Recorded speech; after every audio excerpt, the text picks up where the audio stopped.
ഹബീബായ റസൂലുള്ള അല്ലെ ഈ ഒട്ടകപ്പുറത്ത് കയറിയിട്ടാണല്ലോ മരുഭൂമിയിൽ യാത്ര ചെയ്തത്. അള്ളാഹുവിന്റെ ഭൂമിയിലെ അത്ഭുതങ്ങളിൽപ്പെട്ടൊരു അത്ഭുതമാണ് നാക്ക, ഒട്ടകം. ഷബീബായി തൊപ്പിട്ടോളി. പലരും പറയും വീഡിയോയിൽ തൊപ്പില്ല, തൊപ്പിയാണ്, തൊപ്പി കിടക്കട്ടെ. അതെ, ചില സാഹചര്യം തൊപ്പിട്ടുണ്ടാവും, കോട്ടിട്ടുണ്ടാവും അല്ലെ. അത് ഇൽമ, അള്ളാന്റെ ഇൽമല്ലേ. അള്ളാഹുവിന്റെ ഖുർആനിൽ പറയാണ് അഫലാ യൻദുറൂന ഇലൽ ഇബ്ലി കൈഫ ഖുലിഖത് വഇല സമായി കൈഫ റുഫിഅത് വഇലൽ ജിബാലി കൈഫ നുസിബത്. അല്ലേ, നോക്കൂ, നിങ്ങൾ ഖുർആനിൽ അല്ലാഹ് പറയുന്നു, നിങ്ങൾ ഒട്ടകങ്ങളിലേക്ക് നോക്കുന്നില്ലേ? വിശാലമായി കിടക്കുന്ന ഈ ഭൂമിയെ കാണുന്നില്ലേ? പറന്നു കിടക്കുന്ന ആകാശത്തെ കാണുന്നില്ലേ? ഒട്ടകത്തിൽ നിങ്ങൾ കാണുന്ന ദൃഷ്ടാന്തം എന്താണ്? ഈ മരുഭൂമിക്ക് പാകമായ രീതിയിലാണ് സൃഷ്ടിച്ചിരിക്കുന്നത്. അതെ അതെ, ഈ ഒട്ടകത്തിന്റെ ഓരോ സൃഷ്ടിപ്പിലും അത്ഭുതമുണ്ട്. ഇതിന്റെ നടത്തത്തില്, ഇതിന്റെ കുളമ്പില്, ഇതിന്റെ വായയില്, മാത്രമല്ല ഇതിന്റെ അവിടെ ഒരു പൂഞ്ഞയുണ്ടെന്നാ പറയുന്നത്.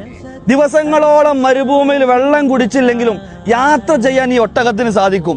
മാത്രമല്ല ഈ ചൂടുള്ള ഈ മരുഭൂമിയിൽ നടക്കാനുള്ള കുളമ്പ് ഇതിനുണ്ട്. മരുഭൂമിയിലെ വൃക്ഷങ്ങൾ എന്ന് പറഞ്ഞാൽ കള്ളിമുൾ ചെടികൾ നിറഞ്ഞതാണ്. അതിനെ ഭക്ഷിക്കാൻ പറ്റുന്ന വാഴയാണ് അതിനുള്ളത്. ഹബീബായ റസൂലുള്ള അല്ലെ ഈ ഒട്ടകപ്പുറത്ത് കയറിയിട്ടാണല്ലോ മരുഭൂമിയിൽ യാത്ര ചെയ്തത്. ഹിജ്റ പോയില്ലേ, മരുഭൂമിയിൽ എത്ര യുദ്ധത്തിന് പോയി അല്ലെ. റസൂലുള്ളാനെയും വഹിച്ചു കൊണ്ടുപോയ ഒട്ടകത്തിന് മഷഹൂറായ ഒരു പേരുണ്ട് ഷബീബ. എന്താ പേര് അല്ലെ? കസ്വ. റസൂലുള്ളാനെയും കൊണ്ട് എത്ര യാത്രകൾ പോയി. റസൂല് വഫാത്തായപ്പോ പിന്നെ ഒട്ടകം പിന്നെ ഭക്ഷണം കഴിച്ചിട്ടില്ല, വിഷമിച്ച് മരിച്ചുപോയി എന്നാ പറയുന്നത് അല്ലേ.